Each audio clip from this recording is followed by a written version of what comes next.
All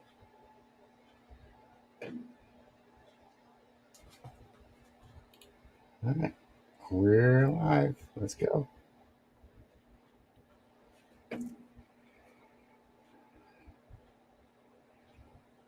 Whether you're a lifelong keeper or just getting started, help us encourage responsible keeping, conservation, and public education in the interest of keeping our reptiles safe and healthy as we protect them for future generations. You're invited to spend time with us as we experience these awesome animals together on Intrepid Exotics. Hey, what's going on, guys? Another impromptu live stream on a Saturday night because I stay home where it's safe, so it keeps me out of trouble. And I didn't make it out to Tenley this year, so next best thing to do is come on here and hang out with you guys. So we did have a little bit happen this week. Let's see. Let me get in here. Hey, Chera, how you doing? Kevin. Let's see who else in. Oh, yep. Yeah, the dwarf that we just got from Heartland is a sweet animal. Sweet animal. Absolutely love her. Yep, the weather is cooling off here for sure. It's almost to the point where I got to throw a jacket on. Laura, hey, good to see you.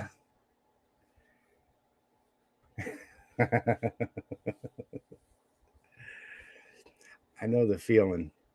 I had some work I had to put off till tomorrow. So, Jay, how's it going? Yeah. Hey, Tammy, good to see you. What else we got here? So yeah, I mean, for those of you guys that don't know, we got that super dwarf in. I'm gonna go ahead and bring her out in a little bit, but it's such a nice change. We had the, of course, we had the Sri Lankan. Well, the last two animals we got the Sri Lankan and the Orange Glow Phantom retake at the same time, and of course, we did the series on the Sri Lankan, which was a challenge to say the least. And so we get this one in, and just 5 minutes out of the bag. She's comfortable. She's checking stuff out. Just an incredibly easy animal to work with. Absolutely love it. Oh, cool. Mr. Wilcox will probably be stopping in. He is starting a YouTube podcast himself. So we'll get him on here at some point to plug this stuff up. Yep. So we've got, let me see. Let me get this link up here. Kind of the same thing. Nothing official about today. I'm going to go ahead and post this link in the chat if anybody wants to come in.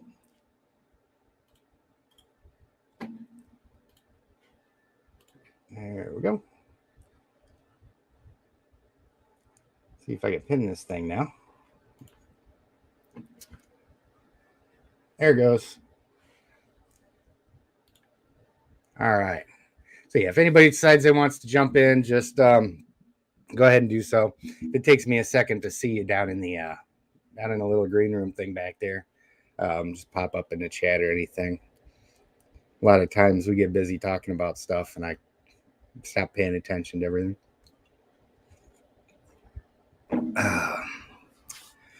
But what else do we have going on here? Actually do have one really cool thing that's going to happen in the next week or two, I'm sure.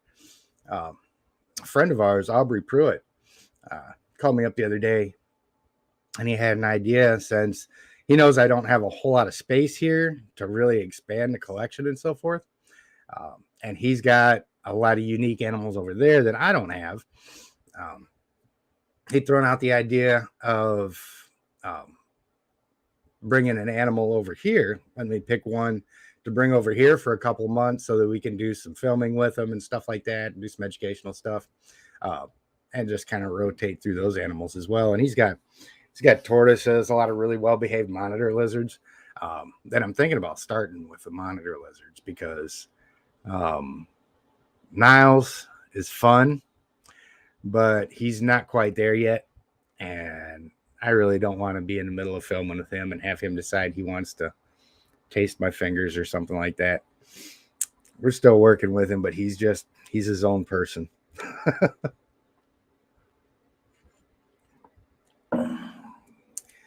So that'll be really neat, though.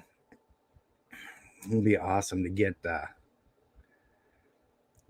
I've got one empty enclosure over here, so I think what we'll end up doing, and we kind of talked about this some the other day, is getting one of the really, really docile monitor lizards out, because I think monitors.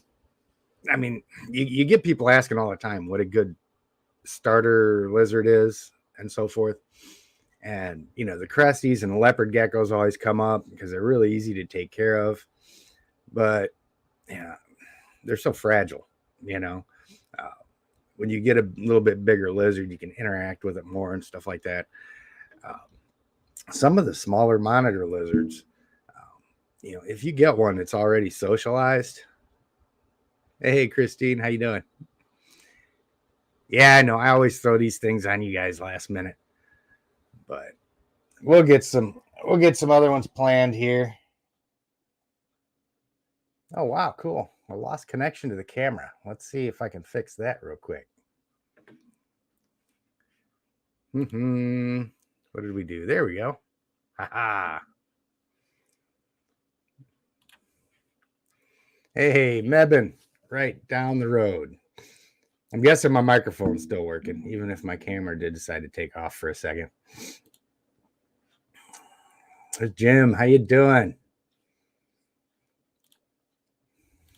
Yeah, for those of you guys who don't know, Jim and Christine live not too terribly far from me out here, and they're involved in a lot of the public education stuff that we do, and they do a lot of behind-the-scenes stuff.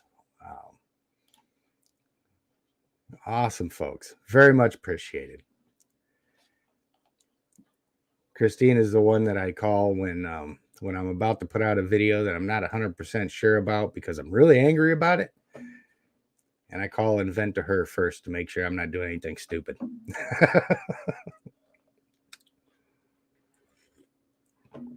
Which brings me to a good discussion. The video, if you guys keep up with the channel all the time, we've got we just put out the one for the new dwarf retic. Her name's Mazikeen, by the way. I don't think I mentioned that in the video. Named her after after that female demon on Lucifer, the series, because she's just an awesome character. And but the video previous to that, I decided I was going to do a clickbait title and thumbnail. And it was so funny because a lot of folks, I was getting a lot of messages, people saying, man, I was really getting ready to chew your ass, and we was going to have a discussion for you putting out live feeding stuff. And the reason why I did it that way is because the message, of course, was intended for people that click on stuff like that. So I knew a lot of my regular viewers would see that and be taken aback. I did see a few subscribers drop off when I put that up there from some people that seen it and clearly didn't take the time to watch it. But I mean, it is what it is. We've got to, with stuff like that, that's important. We got to reach those people where they are. And, I put up something educational. They're not going to click on it. I put up something clickbaity that looks like something that they're going to watch. They may not stick through the whole thing, but some of them will. Maybe it'll hit home with some of them. Hey, Nicole, how's it going? Oh, yeah. Yeah, and oddly enough, that was the second take on that video, because the first take, I changed some settings on my phone because I'm still filming on my phone right now. And I was trying to increase the picture quality on it. But by doing so, the setting that I changed wouldn't let it export in Premiere. Excuse me. So I got the whole thing recorded, edited. I had some really good footage in there. And Premiere just completely kicked it out. Told me to take a flying leap. So, I had to do it again. So that was actually the second take with that little guy. Make sure I don't miss it. I'm going to try and keep up with you guys best I can. Hey, Peter. Yes, we have a dog here. That is a little miniature pincher who apparently got bored. She was going to be my co-pilot tonight, but apparently she's decided to go crawl back under the covers. Da-da-da-da. Stan the man, what's going on, my friend? Hope you're doing all right tonight.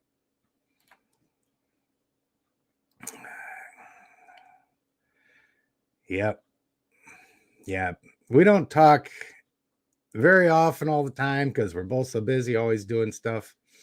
But when it comes to anything important, I know that I can use Christine as my anchor to reality when I need to, because I can get a little upset about things when I see them sometimes. Just like that. I mean, just like that picture. When when that guy sent me the photo of that ball python that had gotten its intestines chewed out, I think I got it at like 1 or 2 o'clock in the morning, and I was this close to getting up and just filming that video right then, because I just hate to see things like that.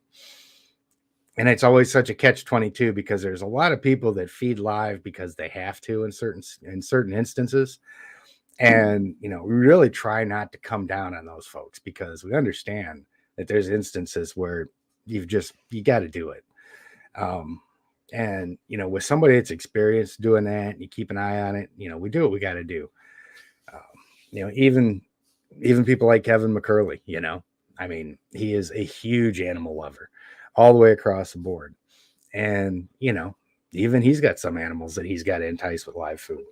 So it's not like we're slamming everybody for it, but I will really quickly slam somebody if they're, teaching a new keeper that's just the way you do it, and you don't need to worry about doing frozen thawed, or if they're saying frozen thawed is bad. And that's just not true. So that was one of the things that I really hated to see, was just, a new keeper getting an animal, getting bad advice from somebody, and then having to come in and see that happen, with, I don't know if it was her first snake or one of her first snakes or whatever, but it was sad to see. We just got to be careful, especially with newer keepers, man. We can all stick to our guns and do our own thing and stuff like that. But when it comes to teaching other people stuff, we got to kind of swallow our pride and say, well, okay, maybe this is the safest thing to do. So let's see.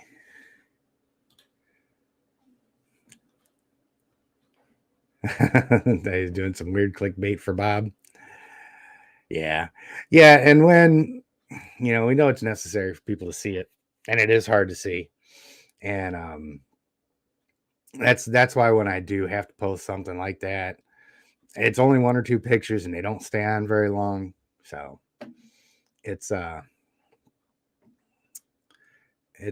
always a challenge to walk that line where you make the point. And has Bob eaten yet? Nope, he has not. So we're still waiting on him. We're going to make another attempt again this weekend. And that's just a waiting game sometimes.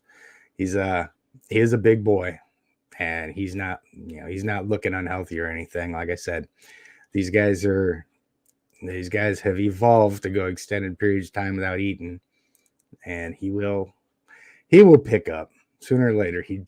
Oddly enough, he did have a bowel movement a few days ago, actually. So we'll see how he ends up doing this weekend. I anticipate here pretty soon he should just go ahead and get back into a regular rhythm. Aubrey said that he was just slamming food when he had him, but he was really secluded where he was at over there. And here he's not so secluded. He's went through all of the handling and stuff like that. And even though he's doing better and he's more comfortable with it and he's less hostile about being handled, less terrified, it's still a transition for him. So it just takes patience. Yeah, I almost grabbed one of them and brought him in. Only thing is, the prairie dogs don't have a really long attention span sometimes. You know, they'll come in here and let you scratch on them for a little while, but but then they end up wanting to run right back in there. So yeah, it's hard to say whether that particular animal in that video made it or not. I'm gonna guess probably not. I mean, I'm sure, you know, you could put all of that back in, suture them back up, and so forth. But I mean, it's just like people, you know, once you get those cavities broken into and exposed and get bacteria, real easy to get septic and so forth. And you don't know how much damage was actually done to those organs, you know, whether they were just dislocated or dislodged or if they were actually injured and chewed up. So it's hard to say. I'd really be happy to know that thing made it, but I wouldn't. I'm not really optimistic of it.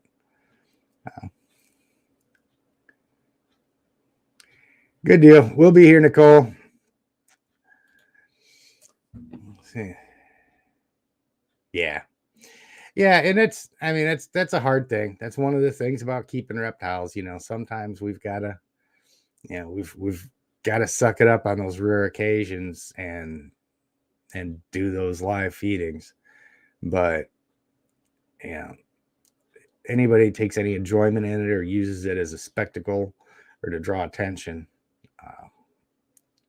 I just have no respect for that at all. So, well, I am located in Central North Carolina, and this is not my main business. Actually, my day job is I work for a natural gas contractor, and I do the GPS mapping for the new natural gas services. So the crews will go out, they'll dig down, I'll tie into the mains and run the services. And I'm the guy that comes behind and I catalog all of the materials and then use a GPS and plot them all on a map. So I drive around chasing my crews around all day long. But yeah, this Intrepid, I don't do any breeding. I don't sell any animals. The only thing that I do here is I keep the animals that I do have, and then we put out educational material and stuff like that regarding the animals that we've got here. It came about simply because I gained a lot of really unique experiences with really big reticulated pythons, and I'd seen how many babies were being sold. I seen how many of them were going out there. And if you notice, there for a long time, you'd see a lot of pictures of people showing their babies and their 6 foot and their 7 foot reticulated pythons. You'd see those all over the place, but you didn't see any of the adults. Because I really think a lot of times they either don't make it to adulthood for one reason or another, because people they get afraid of them. They don't know how to care for them. They don't have a room for them and stuff like that. So it just motivated me to start putting out educational stuff on retics. And we got such positive feedback on all of that, and so many people that were benefiting from it, that I decided to just jump in with both feet and, you know, keep building on the channel, keep adding stuff to it. And you know, at this point, October is going to make 2 years that we've had that I've had the YouTube channel since I put out the first video on this. And you know, it's just the feedback on everything has been almost 100% positive. And a lot of people having good things to say. So I'm going to, you know, continue working on this and build this up and see if we can't end up doing this full time and expand what we do and do even more stuff for the community, devote more time to the public education stuff. And, you know, maybe down the road, if we can get enough support, you know, I'd like to get a bigger place that I can invite the public out to and do training stuff out there with the bigger snakes and things like that. So, yeah. Yep. And that's the whole thing. You know, it's not pleasant to look at, but sometimes we've got to look at it. Sometimes we've got to put it out there because, you know, we're going to see that picture of this disemboweled snake sitting there. and understand how it happened. But a new keeper maybe have no idea that that could even happen. They might look at that little rat and that big snake and think there's no way that animal is going to hurt them at all, and not even worry about it at all, not even know that's possible, and then have something like that happen. So we do have to put a little bit of it out there just for awareness, just so people can see that and say, oh damn, I don't want that to happen to mine.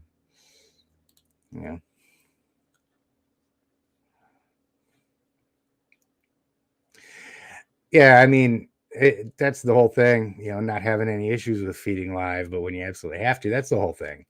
It really should be an only when you absolutely have to thing. And I've already got a couple of videos out on that, and I've caused a stir on a couple different podcasts that I've been on this topic too. My personal view, and I'm really quick to say why I believe something or why I do something, because I don't think if you do something, you should be able to justify it with some kind of evidence, some kind of logical reasoning.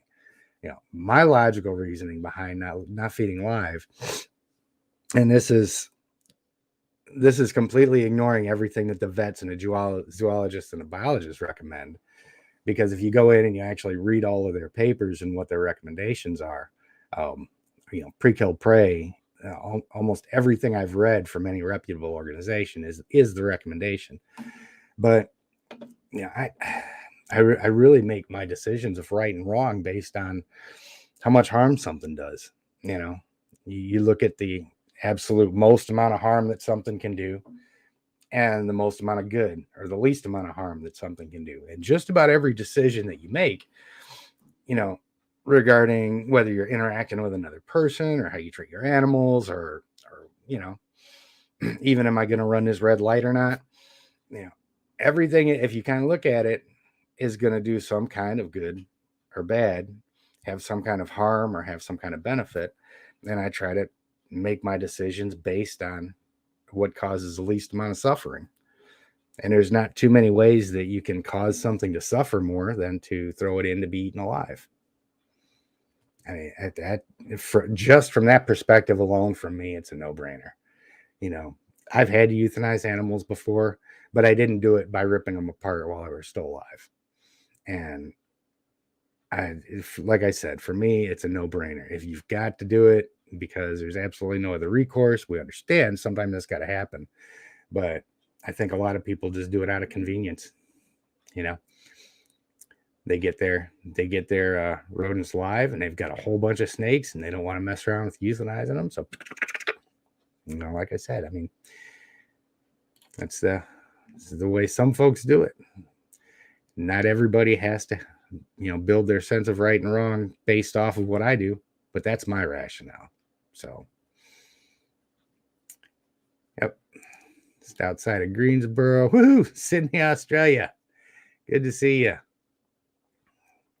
I don't even know what time it is out there. And I know this is what happens. I get to bumping my gums on a certain point or something like that. And then I start missing all these chats.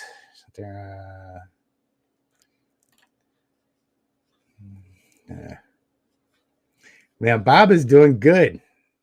I've got him in this enclosure, the cabinet enclosure back there now.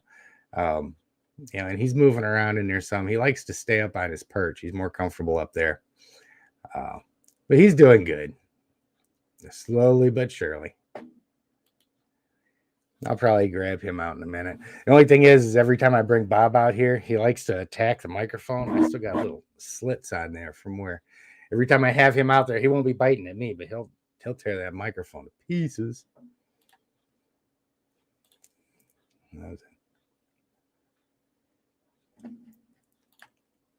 Yep. Yes, indeed. I haven't seen too many animals that would flat out refuse frozen thawed over live.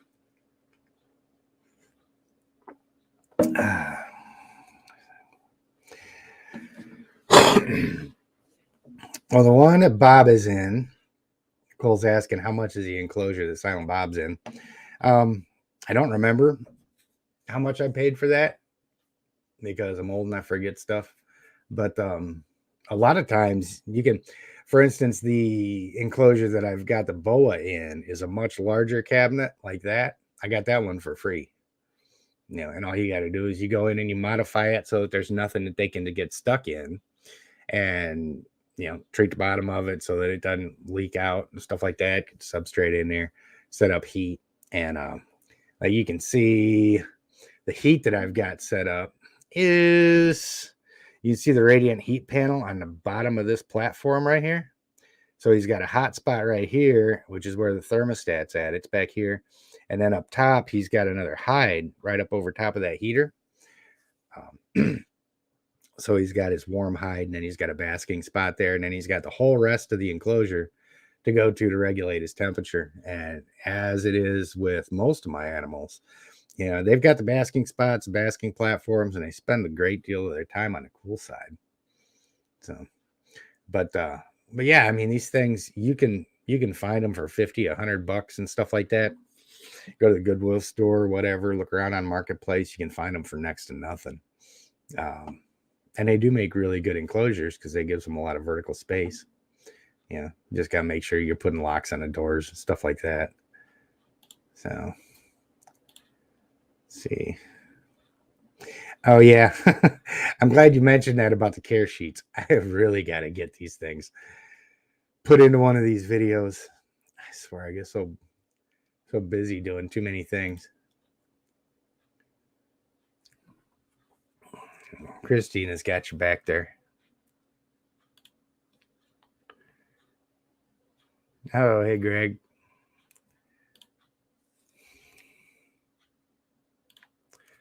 Let's see. There it is. Let me see if I can pin that one really quick. You gotta find that over here.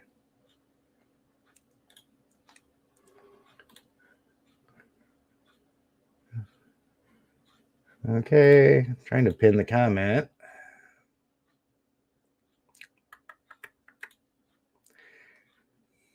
Okay, that one doesn't want to pin. It only gives me the options to report and remove. So, yeah, it'd be. You would think that there would be some kind of regulation and stuff like that, but I mean, when I was putting together that thumbnail and title, I was worried about getting gigged just even having the pixelated injuries on there. But fortunately, a lot of that stuff is really getting called out lately. Like I said, the thing that the entire community is really getting on them about is posting the gladiator videos. You see the different animals just in there killing each other. Monitors doing live feedings and stuff like that get really grisly. Fortunately, those people are getting called out, and it is slowing down a lot. I'm not seeing as much of it. So, yeah, Christina and some of the other ladies that was working with that last show that we did put together some care sheets that you guys may be interested in. So I'm going to make sure that before this weekend is out, I get those care sheets linked in the bottom of this video right here. So if that's something that you're looking for, I'm going to get with them. I'm going to get all the links that they've got, and I'm going to put them down in the description. And if for some reason I forget, everybody just blow up my inbox and say, hey, bum, get in there and put the stuff in the description so I can use it.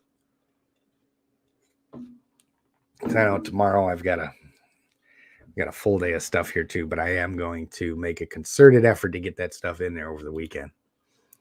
So, yep. Yeah, see, I don't have to worry about that because the feeders that I've got, I got a chest freezer that I get stocked up, and I just rotate the stuff around. So by the time I get around to feeding, that stuff's been in there for a good month or few. So.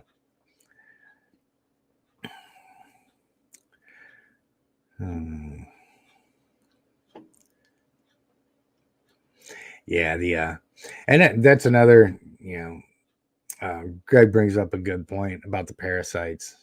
Yeah, freeze and prey items, it doesn't kill all the parasites, but it kills over 90% of them.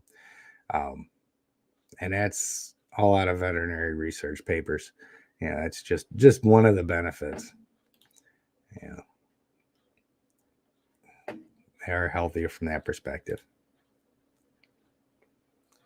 New York. So I know everybody from New York is moving to North Carolina. When are you guys moving to North Carolina?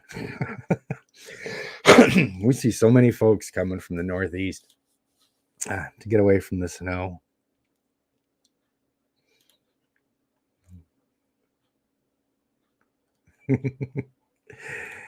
Yeah, maybe I will have to do that. Camouflage it. Danielle, how are ya?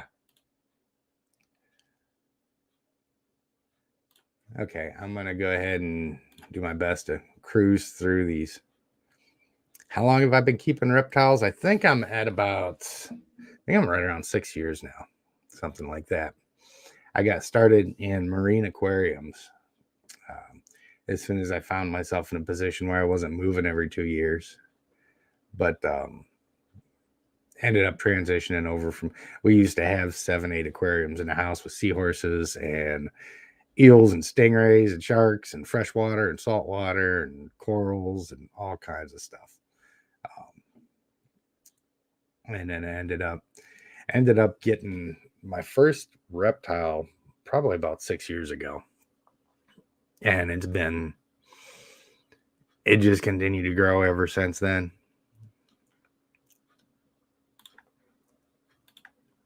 Let's see.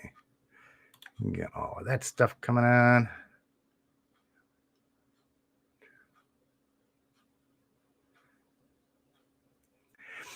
Yeah, you'll get there's some stuff out there that's not really pleasant. Laura was saying it ever since I posted that one video on live feeding. She's gotten several suggestions that are pretty terrible. There's some rough stuff out there. It's pretty sad to see what some people enjoy watching. So, yeah, she is, and she knows it too. I'm gonna go get her here in a minute. Let's see, yes, there are. Who we at? Hey, there you are. Hey, I've got the link pinned up in the comments there, Jeremy. If you want to jump in, feel free. I'm just gonna run through the rest of these comments, and I'm gonna get Snake out. I'm gonna get the little girl out because she's just sweet as hell. Yeah. And this brings up a really good discussion too, because people are kind of surprised when I say that I haven't kept for 20 years and things like that. But Aubrey and I was talking the other day, and there's time and experience don't always really go hand in hand when it comes to reptiles, because even with reticulated pythons, say for instance, you've got 3 or 4 reticulated pythons. You get them as babies, you work with them through their whole life, you keep them for 20 years. So technically you got 20 years worth of reptile keeping experience. But those are with socialized animals that are super easy to manage. The real, it takes a lot more. If you're working with an animal that's not been socialized, if it's wild caught, if it's got some kind of an issues, if it's really afraid of people and stuff like that. So time and experience aren't always equivalent. You can take somebody that's kept snakes for, like I said, for 20 years, say they've kept ball pythons for 20 years, and say you've got a 16-foot retic that escapes and is terrified of people they're probably not going to be able to get that animal in there without taking a bite. Because they don't have that experience. So the thing that crash coursed me, of course, was going in and taking care of 300 adult reticulated pythons by myself all the time. And, taking everything that I learned from watching Kevin McCurley and how he handles his animals, implementing that stuff with all of those, seeing that it all works, taking some bites, and so that was really valuable experience that I end up bringing back into this to helping people work with theirs. So yeah, it's you got to kind of look at a corner of your eye sometimes with folks. If they say they got 20, 30 years, yeah, cool. But what did you actually do in that 20, 30 years? Did you have easy animals to work with, or did you actually have to learn how to read different animals' behaviors and how to interact with them and stuff like that? So there's a lot of nuance to that. Oh, hey. What you hear? We got my hand. Yeah, awesome. My time was just right, man. Oh, good to see you. I know we've bantered back and forth online for months and never actually talked yet. Sorry, I've got several different things running. I'm gonna have to shut this one down, so I'm not. Oh, you're good. Yeah, I'm really digging that background, man. Yeah, I've got that one, and I've got one that's it's like an ocean with the moon shining off of it. I picked them up today from a photographer friend. That'll be a really good one for Halloween too. Yeah, for imposing werewolves and shit peeking out behind the trees. I was just sitting here trying to figure out what I was going to do for Halloween on here. I'd like to do something really neat, get all CGI and stuff. So I don't have any orange snakes. What? I don't have any orange snakes. Oh. I do have plenty. Let's see if I can get in here and turn the mic up just a hair. Yeah, I'm there we go. On my iPhone, and it's in an OtterBox, so it's probably right. That's the way I've had to film all my videos for right now. So you're getting ready to is this a brand new YouTube channel, or is this one where you're just now starting to set up a podcast? I'm just now getting serious with it. I started a couple of years back posting some drone videos, and then I got into the fish, and then the reptiles came around. So there's been a couple of things pop up. I've been doing a lot of shorts recently. Nothing real serious, but the last couple of weeks I've bared down and spent the money on the equipment. Been playing with lighting in the basement and trying to get it set up for a good recording. That's cool. Yeah, I seen you posting the videos of the camera and then setting up all your lighting and stuff like that. It looked really good. Yeah, this camera, I'm telling you, Sony's kind of got the I'm gonna turn this ring down. It's super bright. the Sony products are amazing. The ZV-1 camera is just, it's spot on for what we need for YouTube. Yeah, I keep looking around and shopping out cameras and stuff like that, and everything I see that I want's between $500 and $1,000. I just dumped about $1,000 in nothing but camera equipment. Yeah, so that's what I was expecting to spend, and I'm not in a position right now to impulse buy anything for $1,000. So just kind of waiting it out, making the best of what we got for right now. After we went through the fire in May, we got the move done, and everything's kind of fallen into place for us. So cool. The wife got a pretty decent promotion at work. I changed positions and got a pretty decent pay raise. So sweet. Time to start playing at home instead of right. You still keep fish, right? Yeah, I've got a 125-gallon planted tank that's right here next to me with angelfish, electric blue acara, and some other. And then we've got a 125-gallon Oscar tank with 3 Oscars, some blood parrots, and cool. clown loaches in there. And then I've got Tanganyikan tank with Frontosa, Lele Upai, and Julie DeCromas. Oh, cool. Yeah, I've got I actually want to add some of that to the channel. I've got a friend of mine runs a shop out here in Greensboro. And I got a lot of my marine fish from him. So here pretty soon, we've already been down here and talked to him about it. As soon as we can make our schedules work, I'm doing like a store tour and have him do a, explanation of all his animals and stuff like that. Kind of add fish to it too. I wish I still had all of my tanks. Yeah. We had at one point in time, we were breeding angels and African cichlids. And at one point in time, I had 50 tanks in the house that we were in. Yeah. When we moved, or when the house caught fire, we had already started paring down. And I don't know if you can hear that. That's my mother-in-law getting on my wife. Nice. We had pared down. I had about 11 tanks left. And as soon as the deal with the house happened, I started reaching out to a bunch of fish friends, and I offloaded probably 90% of our fish, held onto our breeder angels and my electric blue car that were their breeding pair, and all their offspring. Made the trip, and all the Frontosa and their fry made it. So it's just a waiting game. When they get up big enough, they'll be available too. Nice. Did you guys have to move? Was there like a total loss fire, or were you guys able to? Well, the house was built in 1862, and my dad and I went in about 15 years ago. Was it 15? About 10 years ago, and remodeled the whole main floor, and we missed one leg that went out into an addition, and it wasn't even 14.2. It was like 10 amp 2 wire.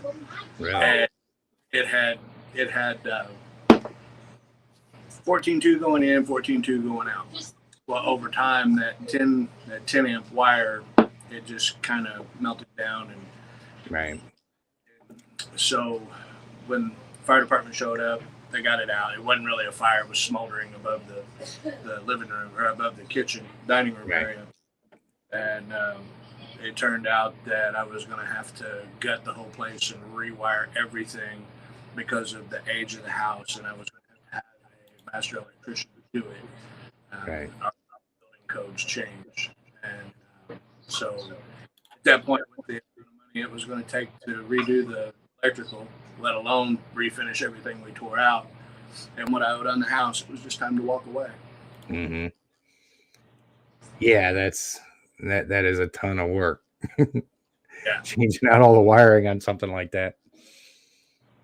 And that stuff's no joke too. I was out by myself one day building a drop girder under the floor for one of my fish tanks, because you know how it is. You put 150 gallons of water, you're going through the floor if you don't support it. So I was underneath there, and I was leaning up on something, and ended up one of those wires. I don't know how much it was, but it was enough to hurt. And but it was one of them old wires where the insulation had come off of it, and it zapped me really good.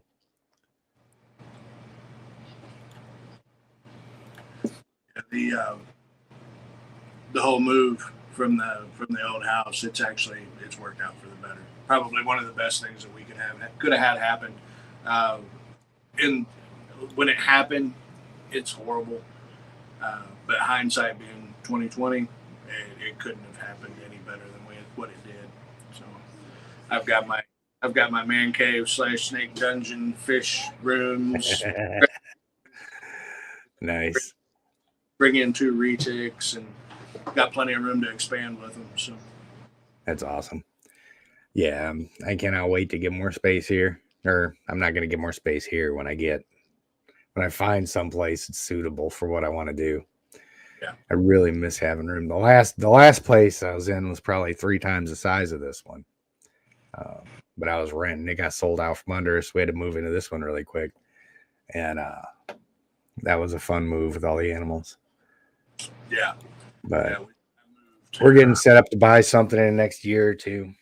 So here in the next couple of years, we're going to put an addition off the back of this house, and I'm going to build an outbuilding for strictly animals. And Nice. my plan is to have a wraparound koi pond that goes from the back of the house, in between the house and the outbuilding, and behind the outbuilding. That'll be cool. That'll be awesome. I like the. I was watching Brian the other day, that new aquarium that he's got out there. That koi pond out front is cool. Yeah, it is. Yeah, that's awesome. And those are year-round fish. So. Yeah, I was talking to my buddy that helped me move all the aquariums. He was like, we'll just get some thick rubber roofing, get it about 50 foot wide. You can make it however big you want. So. Right.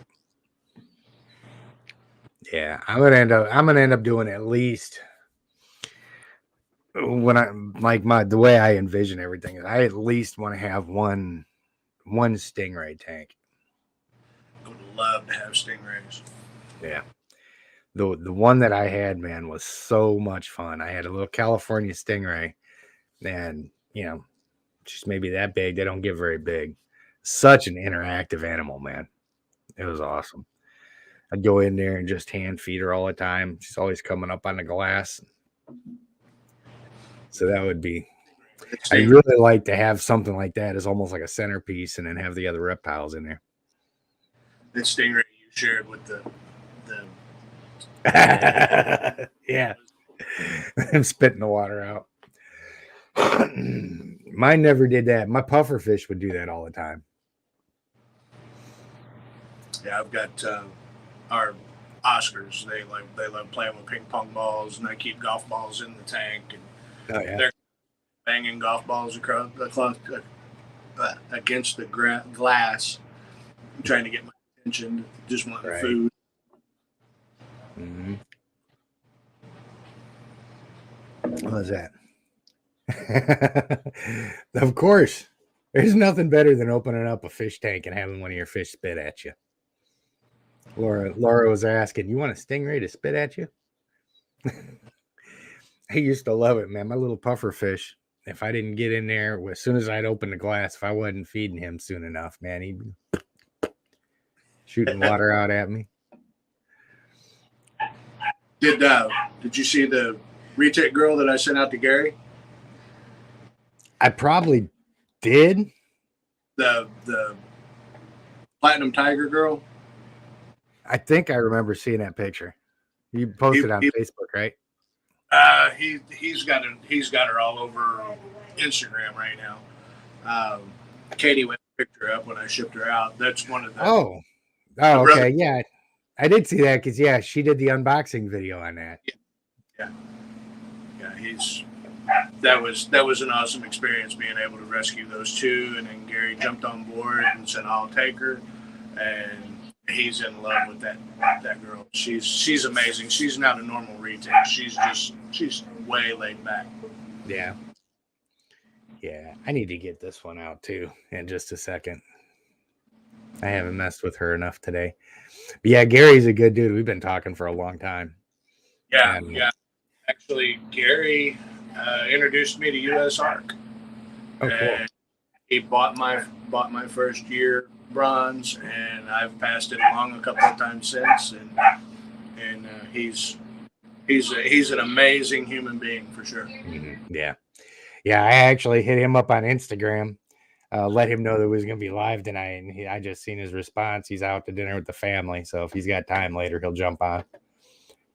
So we'll see. Sometimes I stay on here for an hour. Sometimes I stay on here till, I think I did one till like midnight, 1 o'clock or some crap like that. Just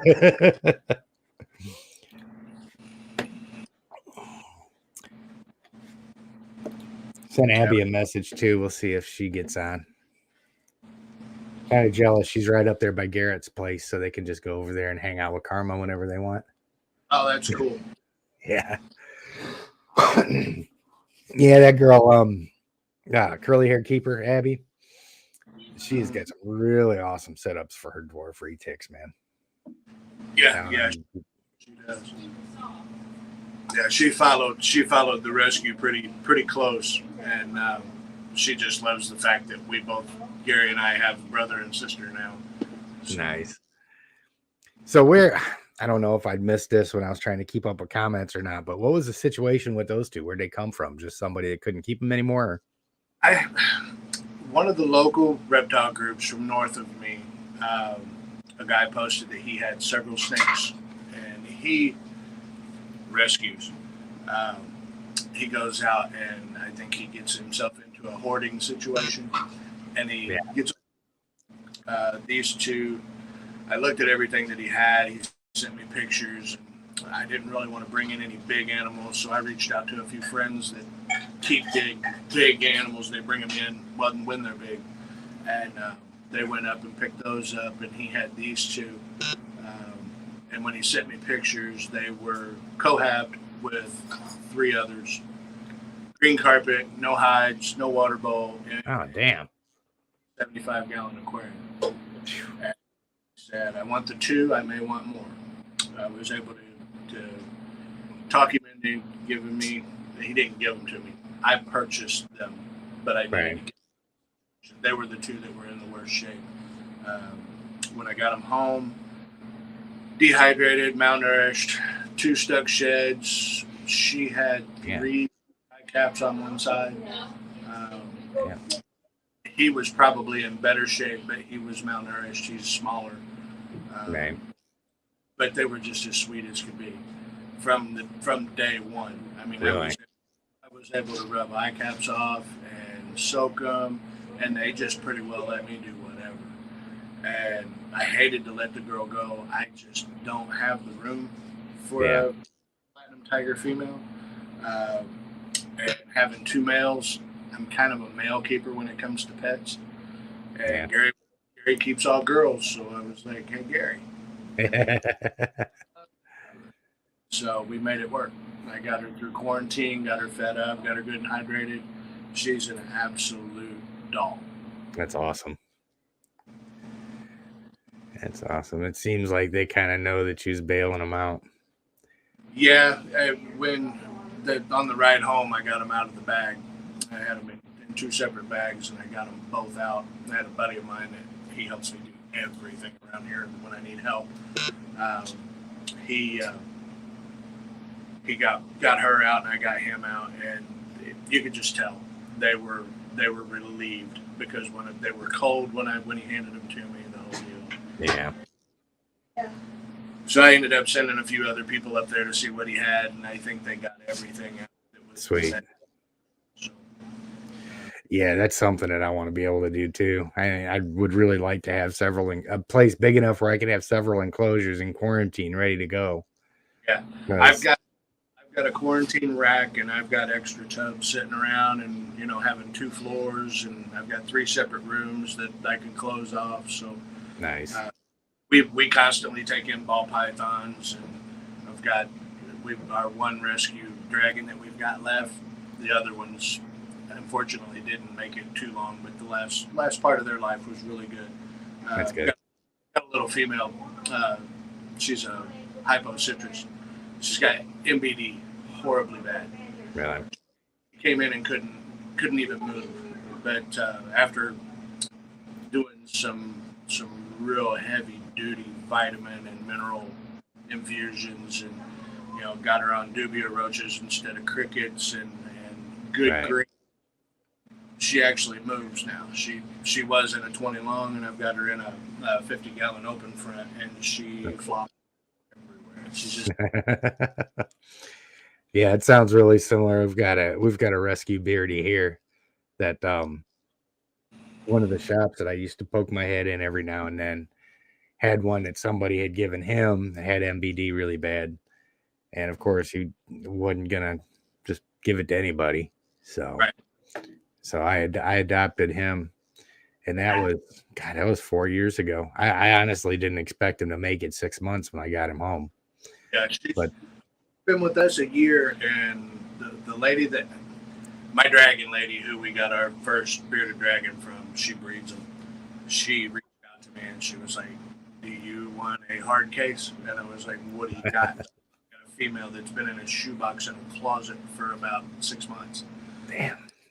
She was severely, rib cage thin, and no fat pads on the back of her head, and just couldn't move. And Yeah. Black, like, yeah, I'll make her comfortable until she passes. Yeah. She's sleeping up against the glass right now. It's been that's probably one of my most awesome stories. Yeah. It's cool when you see that, man, because I mean, every time I go down there and I look at him, I'm just like, it kind of blows me away. And he's such a gregarious thing too. You know, my Tegu, my Nile monitors, they're all perfectly healthy and unhappy and looking up at me like, dude, are you gonna feed me? If not, go away. Yeah. But that poor beardy that can't use back legs, man, that head's always up. And as soon as I go up to the cage, he's flopping his butt over to the door. Yeah, It's always really good to see. About a fourth of our ball pythons are rescue situations. Right. Unwanteds or came in with an RI or stuck sheds, and it just one after another. They're all my buddies now. They won't go anywhere. Mm-hmm. Yeah, we've got the only real rescue snake. The only real rescue snake I've got is one where the owners had a house fire and it powered down. And it was winter time, and yeah, it was one of those fires where I had to cut everything off. And they were really struggling with the reptiles that they had. This boa, the boa imperator that I've got, he was really cold. Had to give him antibiotics for respiratory infection. But he was the same way. It was almost like he was just, dude, I'm happy to be warm. Do whatever you want to me. Yeah. Hang on. I'll pull Aberforth out real quick so you can see him. Oh, cool. Right here next to me.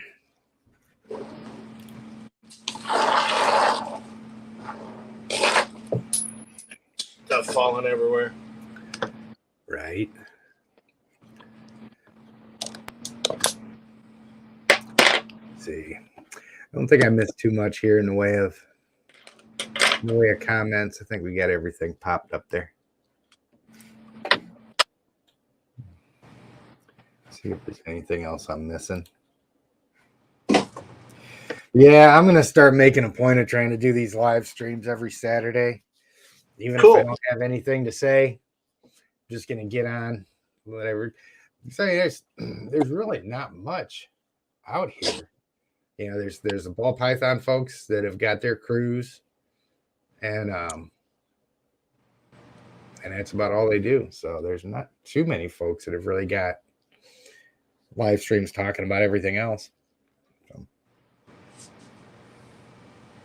Oh, nice. There he is. There's a gorgeous animal there, man.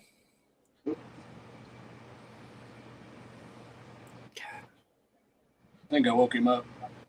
Yeah, that pattern is something else. There's a happy snake. Yep. And then I've got Aberforth, my Motley. He's typical. He takes a little bit to get to calm down, but this is him when he gets out, and that's the way it is too.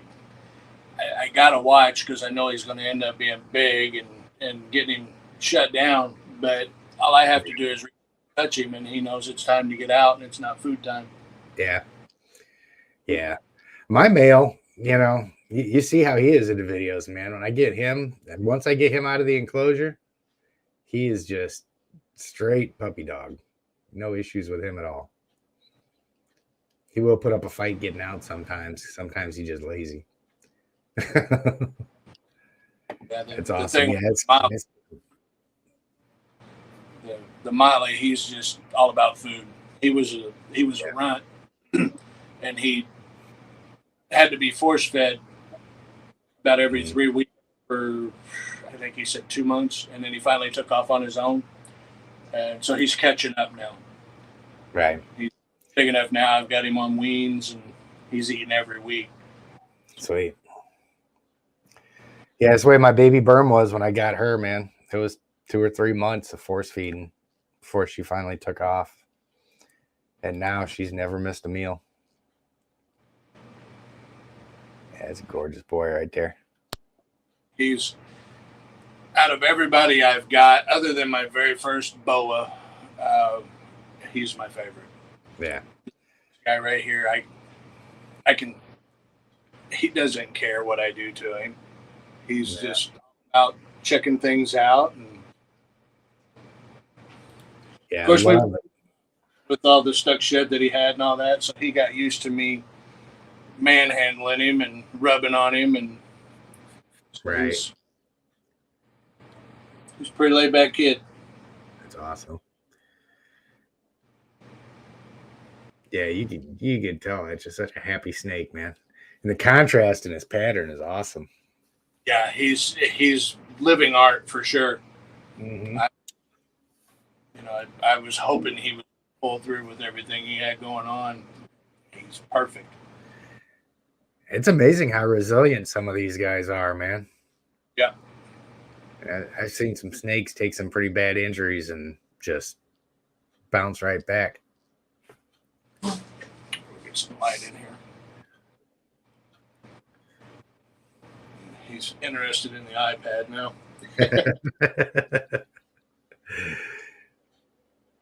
There he goes. Now you can see where the pipes are. He loves running around down here. Yeah. Cleaned everything up, and the ceilings down here are all concrete, so I don't have to worry about him getting out anywhere. Right. So I just kind of let him free roam while I'm cleaning. That's awesome. I keep it about 75 down here, so that's why most of the time you see. It's about the same way I keep my room down there too. So.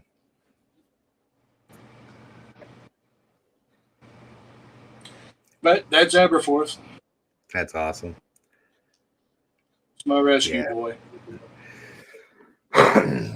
Maybe if Gary gets back from dinner soon enough, we can have him get on with his. Yeah, that would. This guy's an explorer. She's inquisitive. She just loves being on people. I mean, she loved being on me. That's too cool. There he goes. What's on the back side? Here goes the camera. Straight to the floor. He's up on top of the light. Yeah. I know last time I had Tigger, my big male, outside, he started going for the tripod and everything. He wiped that thing out on me a couple times. No, you can't. Look, dude, you're getting yourself all crossed up. Now he's in all the lighting going across the ductwork. Me. Fine. I'll let him get over to the other side and get him. He's wrapped up in everything. Yeah. Yeah, at some point it's like, okay, dude, I'll see you in a minute.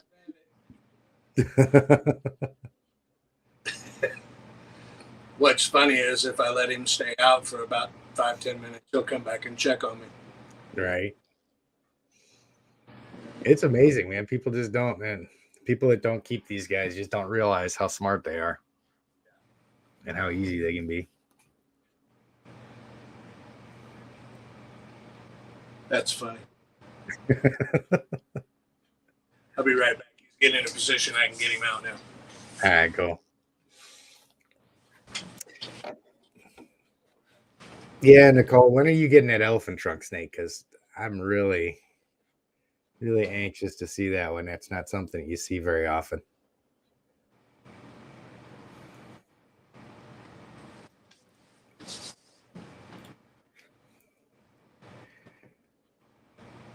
Yeah. Yeah. And that's something Nicole and Christine are talking about, having cameras on your snakes. I definitely recommend that. There's no better peace of mind than to be at work or away or something like that. I can get on my phone and see all of my animals. I've got the pan and zoom cameras down there. They've got the IR. night lights and stuff like that, the night vision. So at night when all the lights are off and it's pitch black out there, I can log in there and I can see the little snake eyes reflecting as they cruise around.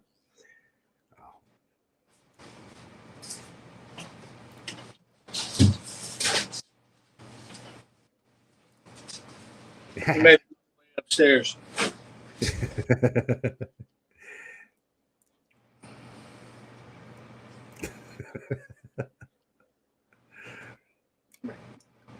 It's just like my mailman. I get him out and he just wants to take off and run. We go get this little girl out. Finally, of course, after getting that orange glow phantom, I finally had a retic that I could handle without panting. And now this dwarf right here.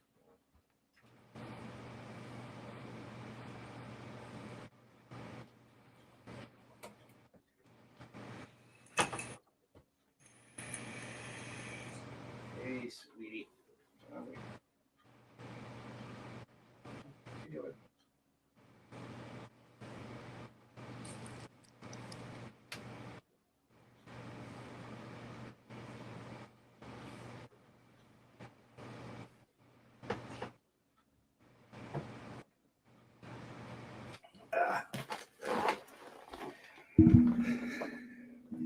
And I'm just so not used to working with snakes this tiny. But yeah, this is one out of Jordan's first clutch out at Heartland. First clutch dwarf retics. That's awesome. I want to get into dwarfs. I actually want to get into breeding dwarfs. Yeah. Yeah, I think they're gonna become more and more popular. Going to take off in popularity for sure. Especially once you get the high percentage. Right. Machine upstairs drains to the sump. So right. I've got the same thing down there in my basement. I've got the pipe that runs down the wall. So if I'm down there filming and anybody lets open with a sink or anything, that's all you hear. Yeah, I think a lot of it has to do with people being kind of skeptical about dwarfs actually being dwarfs. I think a lot of people think that if you've got the dwarfs, the extreme locality, small island dwarfs, they're small. But the dwarfs, dwarfs still have the possibility of getting 14 foot. right. Even 17 foot, that's still considered a small retic. Mm-hmm.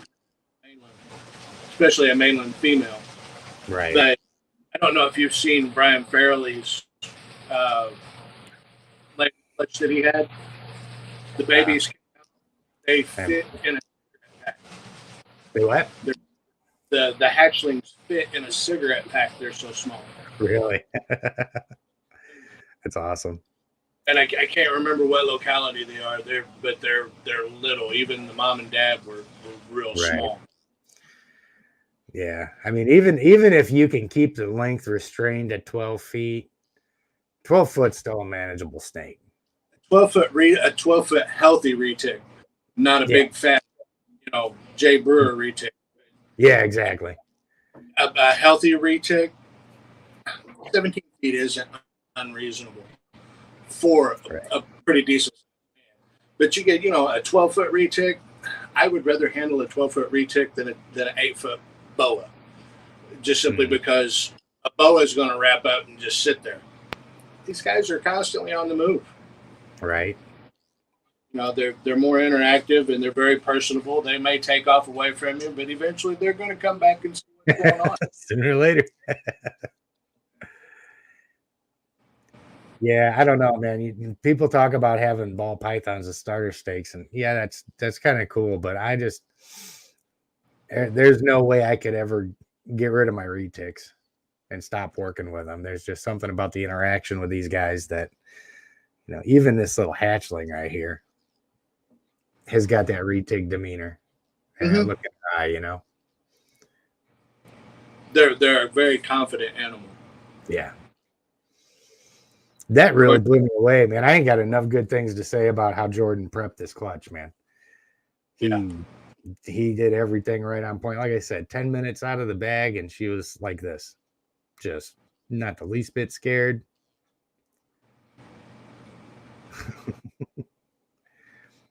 Get up there. And I can't wait to get more camera equipment. It's easier to work with. Come on. So I've really been kind of making sure that I'm putting a Patreon out there and all that stuff, because I'm letting all of that set, and that's gonna be what we use for the. If you can wait it out and get a Sony ZV, they have product recognition. Mm-hmm. I could hold this up in front of the camera and it will focus on that because it realizes there's something closer. Nice. So you have to do this. You just hold the product up and it just changes that quick. Sweet. And it actually has you can put recognition of human face, animal, product. So like this, if I had him going at the camera, it would focus on him and leave me. Right. Back. That's awesome. Yeah, I can't wait to get really into it and find out what all it can do. Right. I'm growing with my animals, and now my equipment is growing with me.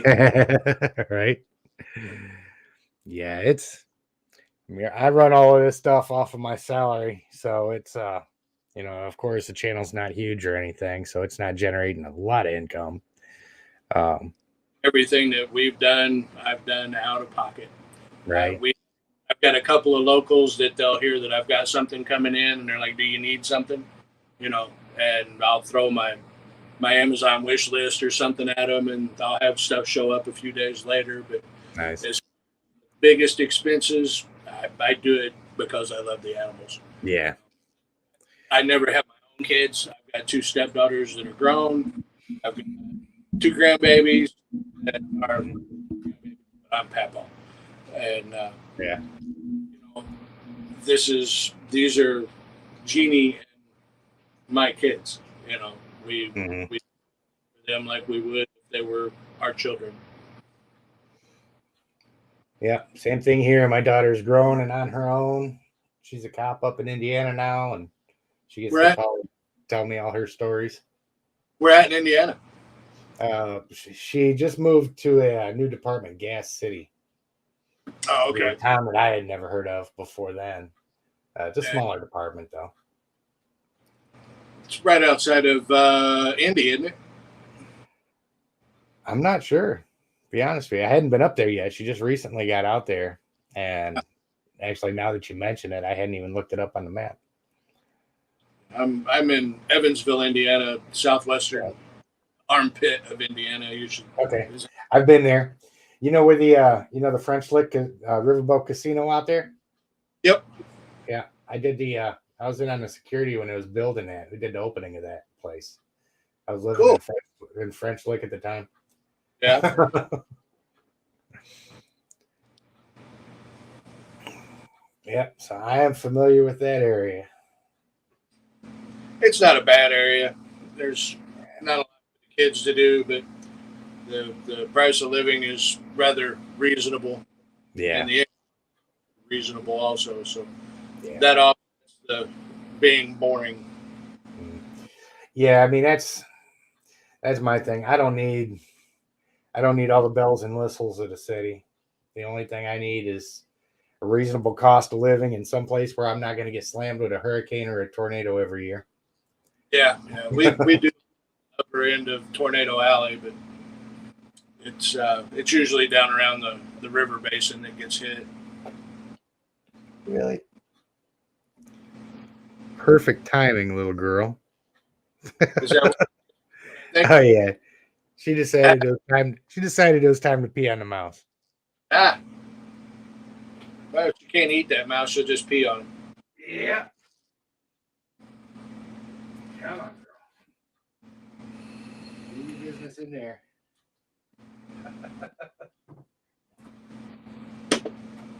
It was about that time anyway. I should have known better. She just ate. Oh, what was it? 3 days ago, something like that.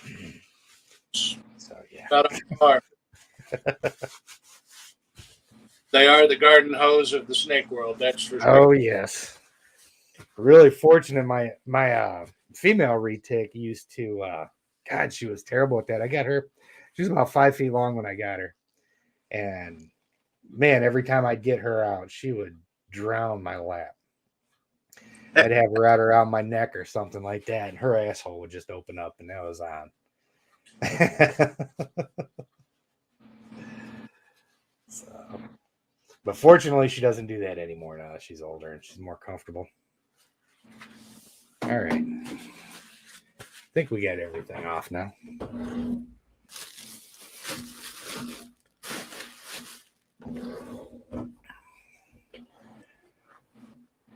Yeah, I really need to get a. I can't wait until I get enough space to where I can have just one room dedicated that I can put a snake in it and have a jungle gym set up in there for them and just let them have at it, you know? Yeah, my next big purchase for outside is one of the geodome jungle gyms for outside. I want to get a 16-foot one that's about 6-7 foot tall. Yeah. One thing that I learned watching someone else was you put them on a jungle gym, one of the domes, you put them at the bottom, then we'll go to the top, start to go back down and go, well, wait a minute, that's not the top. And they just keep trying to find the highest point. So they're busy. Yeah. Yeah, it'd be a good way to keep them in exercise. Oh yeah, Greg was asking if that's what the name is. Yeah, we named her Mazakine. Is her name. That's a cool name. Yeah. Named after the I don't know if you ever seen the series Lucifer. Yes. But yeah, the lady demon that was his consort through that was Mazakine. So I just realized we have the same head pillow. Sitting in the same chair. Yeah, I noticed that when you just put that stuff over. We got two of them over here. Yeah, I bought the white one because it was $40 cheaper than the green. So. Yeah. Helps everybody to know I'm not sitting on a mountain full of cash. I'll tell you what, if there's a way to build an enclosure cheaper or source feeders cheaper or anything like that, I'm all over it. I've got really good feeder sources, and I can build just about anything. Yeah, my local feeder guy is also my boa guru. He's got berms and got rainbow boas. Oh, cool. Green tree pythons, carpet pythons. He's got a 30 by 20 room in his barn. It's nothing but snakes. Oh, nice. That's awesome. He just picked up some false water cobras, and so he sells to me at wholesale, and nice. As far as feeders go, and I feed some live because it's kind of what they'll eat. I'm working on changing them out. Right. And the other thing, most of mine I do fresh kill. I hate doing it, but I would rather be. And plus, with the retics and the boas, I would rather not throw a buck rabbit in when they get big enough. Yeah. I'd rather feed something that's laying still than they can sink great big teeth in them. So. Yeah. My retics. Yeah, you know how it goes. They don't think before they strike. They'll get real easy for them to get one leg in their mouth and the other one take their eyeball out, especially a 6-7 pound rabbit. So. Yep. That would kill me. Man, I just had something in. Oh yeah, she was talking about not sitting on a pile of money. Yeah, I mean, I will tell you this much: if you get feeders from PetSmart and stuff like that, you'll go broke. Yeah. And plus, if you buy frozen feeders, one thing that I found the rodent to go and mice to go. When I first got started, when we got our first couple of ball pythons, they were freeze dried, not really freeze dried, but freezer burnt. Pulled one out of the package and all 4 limbs fell off while it was thawing, and it was like, okay, time to find a local supplier. Yeah. I probably, if you find a rat breeder, you will save a ton of money because they'll sell them frozen. They'll gas them and freeze them for you, and it just works out. Yeah, I had a guy. He just went out of business last year. He retired out of it, and I'd been out to help him take care of his place a couple times when he was short on help. But yeah, that was an awesome resource. And then I've got a friend of mine out here that does show rabbits, so I get all my culls from her. Oh, awesome! Yeah, huge help. I've got a guy that about 45 minutes north said, when you're ready for pigs, let me know. Said I call baby pigs constantly. So he said some of them we can't send them. Yeah, I lean on Aubrey for the pigs. He's got his pig supplier, so every time I get ready. I saw that. I actually added Aubrey on Facebook. I haven't got a chance to sit and talk to him yet, but I've found that most of the retic people, awesome folks. Awesome. Yeah. Dax and Taylor. Yeah, Dax and Chris and Aubrey, all great guys. Went out to Retic Fest a few months ago. Had a great time with Garrett and them. Yeah, I followed Garrett long ago when he first started out. And, the whole bunch has been really helpful. Dax and Taylor both actually, between Dax, Taylor, and Susie, the shipping went wonderful. I shipped out Ball Python at the same day I shipped Gary the Retic. Oh, so cool. It was nerve wracking, but now I've got that under my belt. And will be a lot easier. Yeah, that was the same thing with Jordan because I guess this girl right here was the first one that he had shipped. So needless to say, he was shitting kittens because he didn't, he wanted to make sure everything went well. And I was too. I was like, man, I just had my fingers crossed the whole time. I was like, this is the first animal that he shipped. He's sending it because it's important that he wanted it to be here for a reason, I was like, I really hope this snake is okay when I go this. Watching what he's doing, it's just like everybody said with me. It's like, you love these animals. You're not going to do anything that's going to, I've between, messaging Dax, Susie, I finally had to tell him, sorry, I'm Greenhorn, I do not want to mess this up. Yeah. I actually loading the girl retic up to send to Gary. I had to restart the video a couple of times, and I'm actually second thinking putting that video out. It was heartfelt tears. So yeah, it was rough. It is, man. The ball python was like, okay, buddy, be safe. We'll see you when you get there. And it tore my heart out, but I knew where she was going. So I'm really watching her grow with Gary. It's going to be cool. Yeah, it's really cool if so many people like within the community kind of keep our animals in a place where we still got access to them and can watch them grow up and stuff like that. So I know it'll be really cool for Jordan when this girl starts growing up and we start doing the comparison videos and all that. Yeah, most everybody that has bought or purchased a ball python from me, they're my friend now. Because I've started with them. They were interested in ball python or a snake, and how do I keep it? What do I need? We've gone from we don't have any idea to now they have something that I produced, and I'm comfortable because they know what the hell they're doing. And plus, educating people and teaching them about snakes aren't bad. A ball python it's a pet rock with a puppy dog face. And they will get out, they will get active once you get them out. But as far as it's one of the easiest animals to own.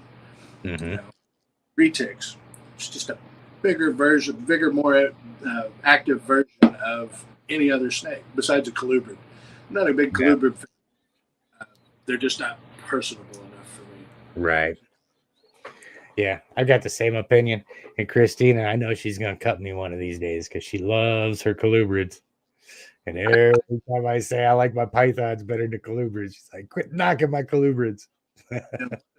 One of the normal ball pythons we took in that was a surrender, they also had a wild caught. Uh, oh, doggone it! Constrictor colubrid. It's a black racer. He's all black on top with a white belly. Almost looks like a king snake, only they're really long and slender. Right. Probably one of the coolest snakes as far as a colubrid went that I've ever met. He would actually watch what I was doing. Unfortunately, being wild caught, I had him in a different room of the house, and he had parasites, and they took. I came in and he was already gone. So Yeah. but he had fun for the last 6 months of his life anyway. So Right. the ball python we took in the other room. Yeah, that's why when some of these people talk about captivity being cruel for these animals, it's like, we're double, tripling, quadrupling their lifespan most of the time. And if you're doing it right and you're giving them what they need, they've got a much better life in captivity. Yeah, we've got right at 60 snakes. Nice. I've got 9 boas, my green tree python, and the 2 retics. The rest are ball pythons. The ball pythons live their, not most of their life, but they live in racks. But every one of them gets out at least once or twice a week. Right. I mean, live in this basement now that we're here. This is my dungeon, as I call it, and this is where I'm comfortable, and this is my relaxing place. And there's a lot of people don't understand it. Why do you have so many? Well, why not? They're easy to take care of. I go through every night. Drawers. If somebody needs to clean, they go around my shoulder and we go clean their tub. That's where my zen and my meditation comes in, is I'm taking care of them because they can't take care of themselves. Right. I chose to bring them in to give them a good life. Well, they're going to live a better life than I do most of the time. I do. I can't tell you how many times I was sitting there buying fish and shrimp for my lizards and going back and throwing a bag of ramen on the stove. Yeah. Dogs and my front toes are eating shrimp and lobster tail. Right? Yeah, I don't know, man. I would say Chris was looking to see if anybody had any pieds for sale. I would say Morph Market.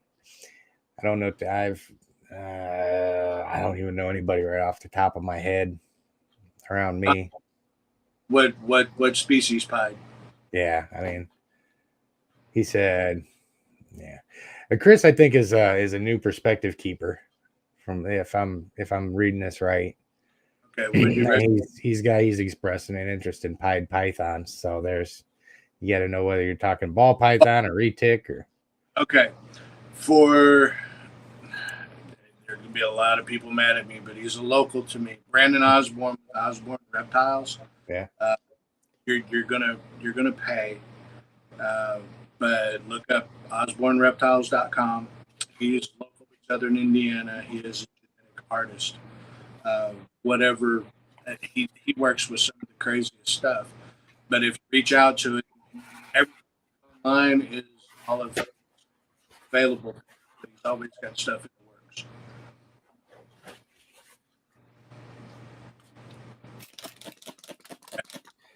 the works. Yeah, about the only people local to me that I really talk with that are breeders Jeremy Turgeon. He's about an hour away, and Aubrey's an hour away in another direction. But since I don't breed and I don't buy a bunch of reptiles and stuff, it's just not really something that I keep up with. Yeah, we've got a pretty decent sized reptile community here in Southern Indiana. Really? Probably, yeah. There's another place to look for good pieds would be metazotics.com. Clint Barnes is also on Morph Market. That's my local reptile shop, and they carry. You go into PetSmart or any of the others, and they've got all the iffy things. You walk into Metazotics, and you're going to get the top end what everybody needs that is serious about keeping reptiles. That's cool. That, Yeah, we don't have a whole lot out here. I mean, we've got a couple places that I don't really spend any time in for reasons that I won't go into because Mama said if you ain't got nothing good to say.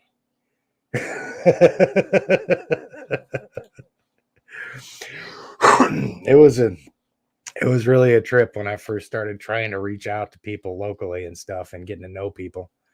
I think the first 4 people that I met out here locally, I don't speak to anymore.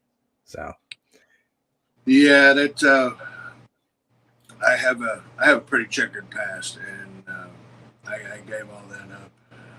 I went through some stuff in 2010, mm-hmm. and ended up I was single for a little while, and kind of went off the deep end, and I met my high school crush. She's sitting upstairs. She has my last name now. Cool. Took me till I was 37 years old to catch her, but right together since. Yep, they can. Choice in partner will make you or break you. That's for sure. Yeah, she's pretty much on board with all of this. She loves it. When I told her I was bringing in 2 retics, she said, "Oh my God, I'm gonna puke." Gary out in California is taking the female. We're not gonna have a humongous snake. All right. But she doesn't realize he's platinum tiger. He's not gonna be small. But yeah, I told her. So we grow with them. They're still going to be the babies that we brought home when they're 15 foot long. It won't matter. It's like a dog. You buy a dog. It doesn't matter if the dog gains 2 pounds. You still see the little puppy you brought home. Yeah. You grow with them. You learn, and they learn how to help you pick them up. If you keep realize they understand that, well, I can't do that because he'll fall down, and that's me. So, yeah. Yeah, it's funny how they pick up on that and you learn how to work together with your animals like that. I mean, when it's time to take my big retics out to clean, they know what's going on. They sometimes think it's funny to not cooperate, and by the time I get the last 6 feet of them in there, the front 10 feet's on the other side of the room, and I back and forth and dragging it. He's just laughing at me the whole time until I finally get him in there, but I've got my largest boa. He's not full grown yet. 3 years old. He likes to get himself on top of his hide under the shelf, and I don't know if you've seen that enclosure. I've got pond foam sprayed around the edges, and it kind of looks like the Upside Down from Stranger Things. Yeah. And lip that hangs down. He likes to get himself up on top of his hide, and he'll puff up, so I can't get him or the hide. And he'll peek out, and he'll sit there and watch me try to get all the stuff out, and I know he's laughing. Mm-hmm. They do. I think they just like it sometimes. They just like seeing us struggle. Yeah, that wasn't F10, Laura. That was just plain old generic Listerine. She was asking what it was I was spraying when I was cleaning my hands up. I'm getting ready to go back here and see if my male wants to come out for a second. I didn't want to pick him up with the I'm cleaning my hands off first. Bull snakes would be nice to have on hand. Yeah, it is true. And I was talking about local people being hard to find. That's one of the worst things too about newer retic keepers. And they're getting younger ones, and I always tell them, I'm like, you need to find somebody that's got a big snake. If your snake's going to get that big, you need to have your hands on a big one before yours gets there, because you might be cool with it and you might end up being really comfortable with it, but you might shit your pants the first time you get a really big snake in your hand. Some people do. Yeah, and they get afraid of them. So I actually messed around with it with a couple of big berms, and I like I like berms, but I'm more of an active type guy. You Yeah. know, ball pythons are the wife's thing. She loves them to death. Boas and retics. I mean, I'm that's that's my thing now. Yeah. Yeah, it's any other snake is really boring to work with. You know, you admire it, you like it, you get it out and you interact with it, but once they go back, like we'll see. I'm gonna go see what kind of mood he's in. How you doing, Blade? Where'd our little go?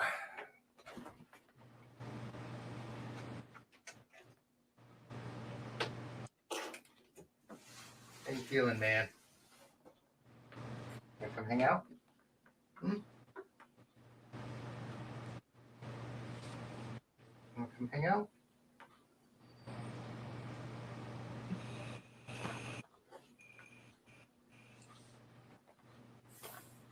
It's okay.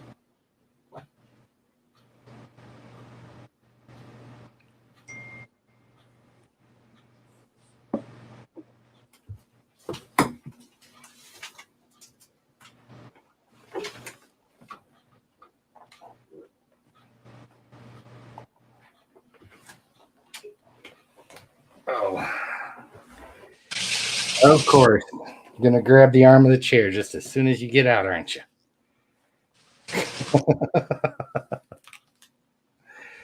Oh, somebody getting ready to shed pretty soon. That's why he wasn't in a big hurry to come out.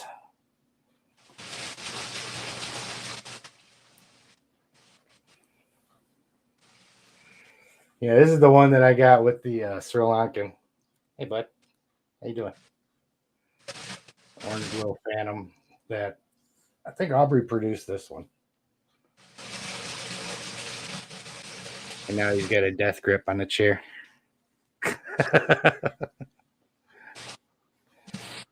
Go let go, bud. There you go. Oh, let's see what kind of stuff I'm missing on here. Yeah, I was just catching up. Yeah. Yeah. Let's see a possible video on good hygiene before and after handling, safe cage cleaning options. Not bad. Not a bad topic. It'd be a good shorter video. I really do in between handling, even though I very rarely bring new snakes in. Um, of course, here the last couple months, I've gotten these 3 new ones in, which is more than I've gotten in the last several years, just because of space and so forth. But yeah, I try and stay, hit the Listerine and stuff in between handling them because you never know, just in case one of them ends up getting something somehow. Yeah, yeah, that's you know one of the things that I always tell people that are going to Expo.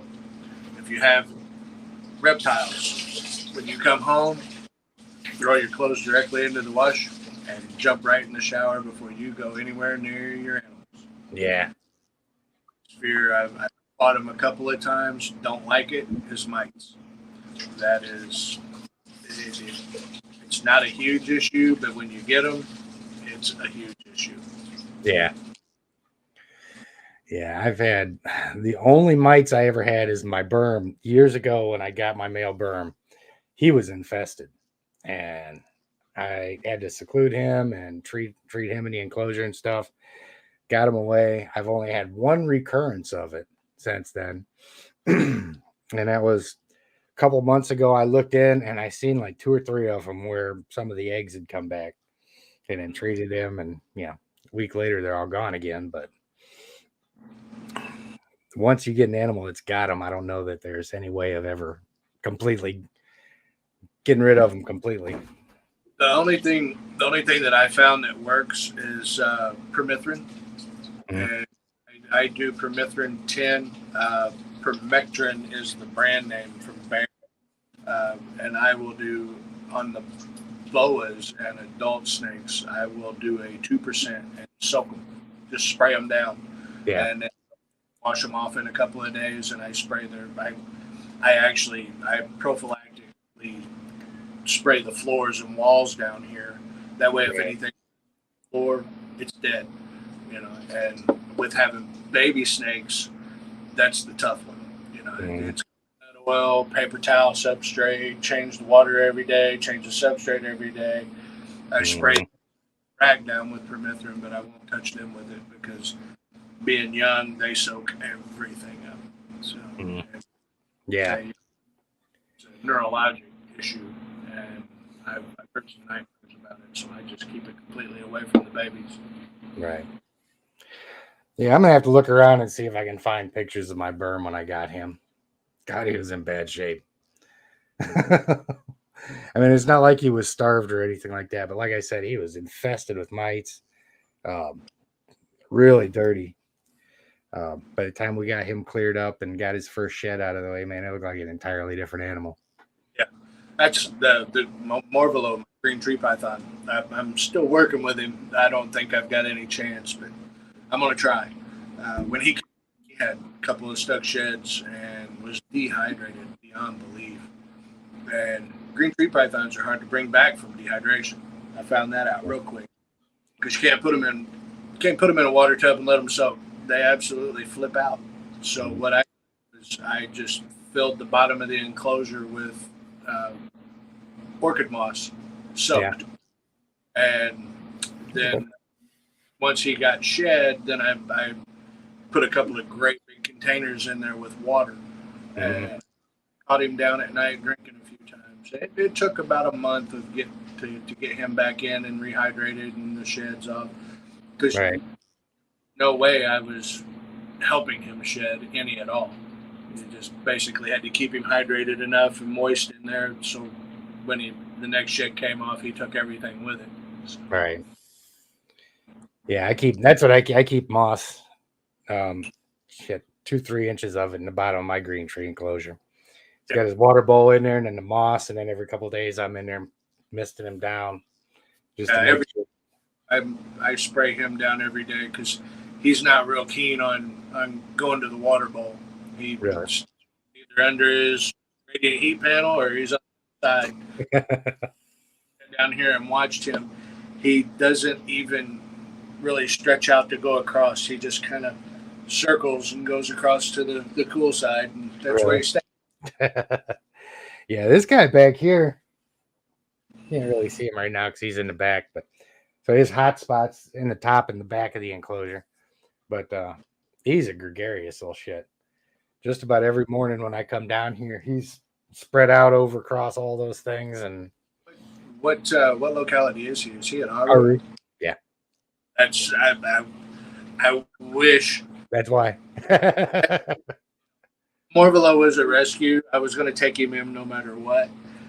He's BIAC, and he is 100% BIAC. Every BIAC I've ever heard about, he's just going to bite you. And it's gotten to the point now that I don't really like messing with him because I don't want to stress him out any more than I have to. So, basically, I've got removable perches, and I've got a rod that sticks out of the wall. I stick him on that. I go over and do my thing, go back and get him and put him back in, and we're fine. So. Yeah, I got really lucky with this guy. The guy that had this snake before, again, worked with him a lot. So he was easy. Once I got him here, he's never went out of his way to strike at me or anything like that. Yeah, I've got a few species that I want to just keep. I don't want to breed, and one of them is emerald tree boa, and I want to get a female rainbow boa, Brazilian. Yeah. I don't have the room for an anaconda, but rainbow boa is just a shiny red Corvette version of a anaconda. Yeah. Yeah, that's one I would really like to get an aquatic setup for a green anaconda. That would be a lot of fun. Are you through the chair? That's one thing you gotta watch out with that chair that you got is in 2 holes. They love going through them, and I don't know if he's all the way through or not. Make it. My green tree is good for that. As soon as my green tree gets up here, man, first thing he does is shoots through those holes. And this guy's trying to chill, but he wants to do it around my neck. So, and I know I always talk about not letting snakes around your neck, but this is a little snake, and he's not going to kill me. So. So you can let them do. I've got a boa that is probably 4 foot long. I won't let her around my neck, but Yeah. Lucius is pushing 6. He's close to 20 pounds, maybe. Yeah. He's my scarf. His head here on top of my bald. Something about a bald head, they love that warm spot. Yeah. Come on, bud. Work with me a little bit here. There we go. See, somebody will be watching this thing at some point and go, "Oh, somebody call the ambulance. He's going to die." Scrub python. No, I haven't had a scrub python. Abby's got a scrub python now. I saw that she post. I think she does. Was it Abby? I think she got a scrubby. I could see her doing that. I haven't seen it. I don't remember seeing it. I think I follow so many people on Instagram, and there's so many new animals coming in. But I'm pretty sure it was Abby had a scrub python. Really? Let's see. I'm sitting here looking at the. I've actually got the YouTube channel up on the other monitor. Looks like we're really pixelated on here. Almost looks like we got bad connection on this end. I don't know if it's my computer or what. But I'm looking at it. On my iPad, it's clear as day. Okay, cool. Yeah, it must just be something I've got running on here. What are you doing, bud? Yeah, this guy actually took a swing at me the other day. And of course, now seeing that he's getting ready to shed kind of makes sense. But I went in there to get him out. We got really nonchalant and reached in and pop.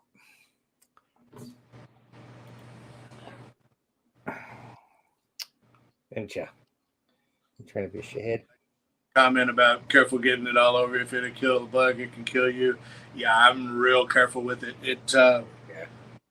If it gets on my skin, I'm washing immediately. But I've only got it on my skin one time, and that was when I was mixing. So, right. It's pretty harsh chemical. It smells like diesel fuel in the house when I spray the basement. So. Yeah. Yeah, it's catch-22 with that stuff. Well, I've got to be careful with what I use. I can't use no pest strips because I have aquariums, and that stuff seeks water, and the water soaks it up.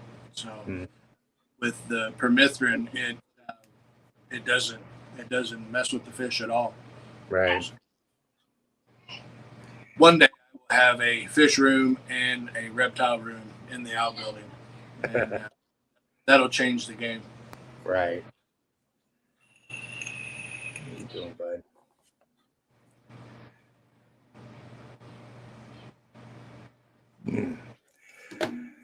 Oh, man. Well, I'm starting to get tired, and I've got to get up and clean enclosures first thing in the morning. So, yeah, it's 10 till 9. I've got to go in and check everybody and get myself ready because tomorrow I'm redoing half of the basement. Oh, fun.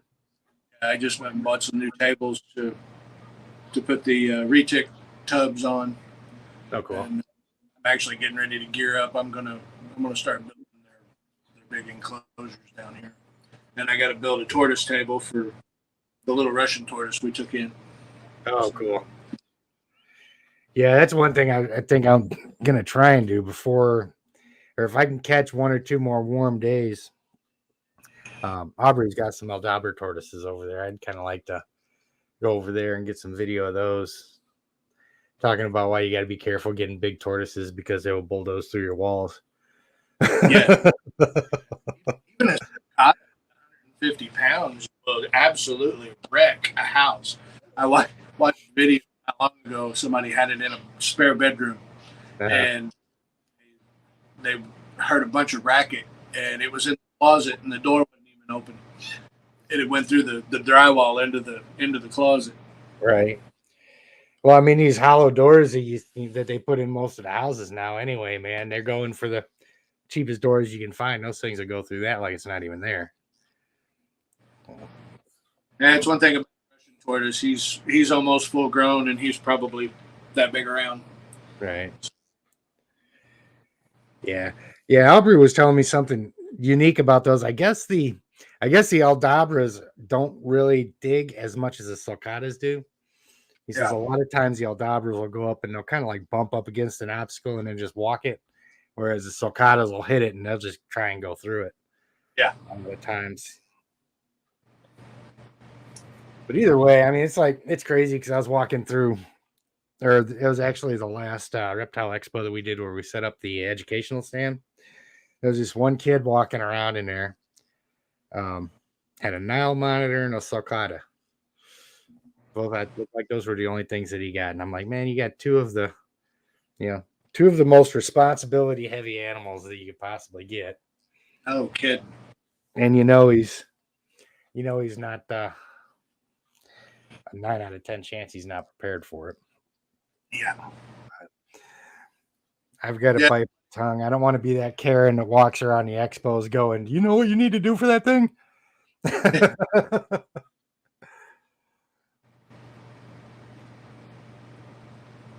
All right, bud. Clearly he's not ready to go home yet, but Greg still got round 2 of feedings tonight, huh? Yeah, I gotta do feedings tomorrow.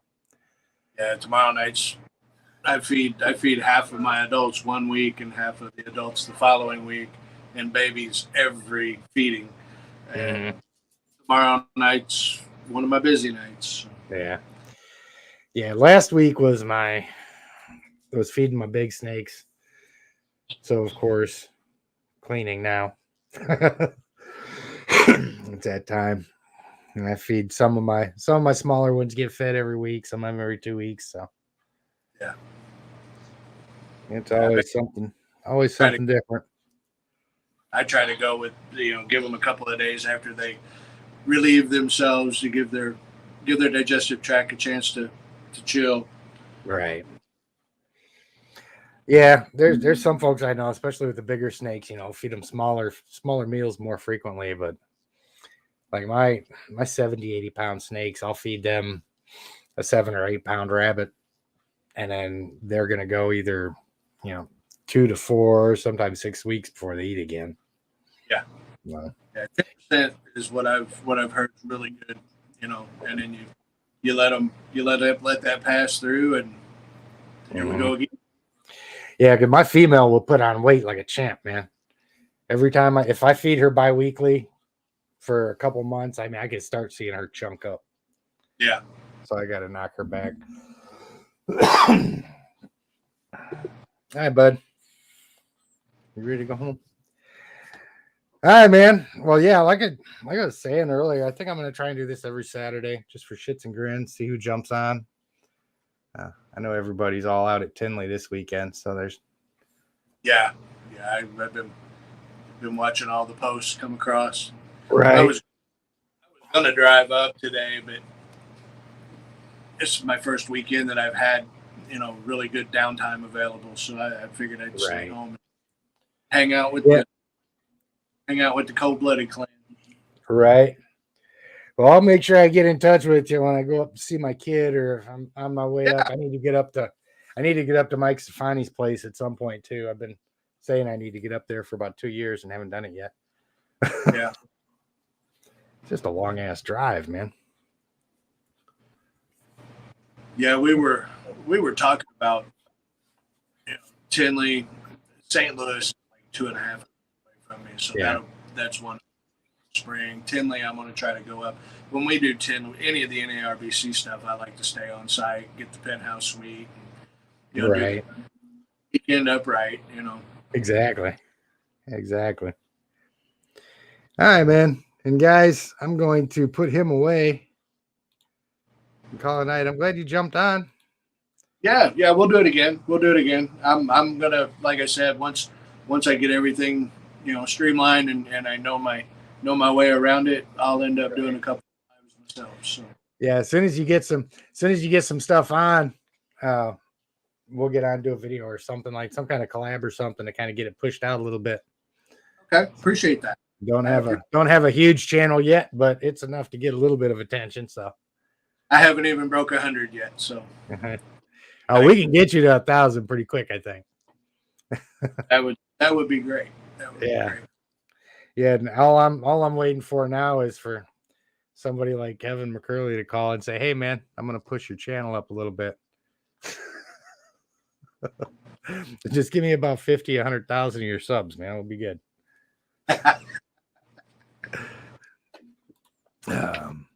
Yeah, it's one of those things where, I mean, if this channel was to start making me 20 grand a month right now, 19 grand would be going into reptiles. Yes. Yeah. If it made money for me, it would be an outbuilding, and I would take in any and every wayward animal that I came across. Yep. I'm a first and foremost. You know, the ball python breeding is kind of there to help offset a little bit of that, but even at that, that's more of I'm making what I want, and then if somebody wants to buy what's left over, that's fine. If not, I'm good. Right. Yeah, this is one of those things where I've never been money business oriented, anything like that. I've just, between the military and all the other shit that I've done, it's always been something that's been of interest, something that I thought was building myself up. And whether I end up making $1 million and investing it in the animals or not, it's all going to be going into the animals anyway. So this is kind of my gig for the rest of my life. Thing for me is more of a challenge to myself on put yourself out there. I'm kind of introverted and not a good public speaker, so this is where I'm going to push myself into it. Yeah, it's funny now looking back at my first videos.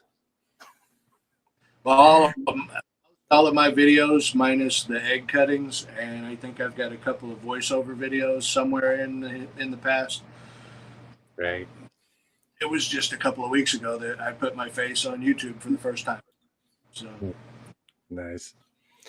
Yeah, it's a lot of fun. I try not to overthink it. I just like doing this stuff. I don't have a plan. I don't have any scheduled guests or anything like that. I was like, oh, hell with it. I'm just going to go live and see what happens.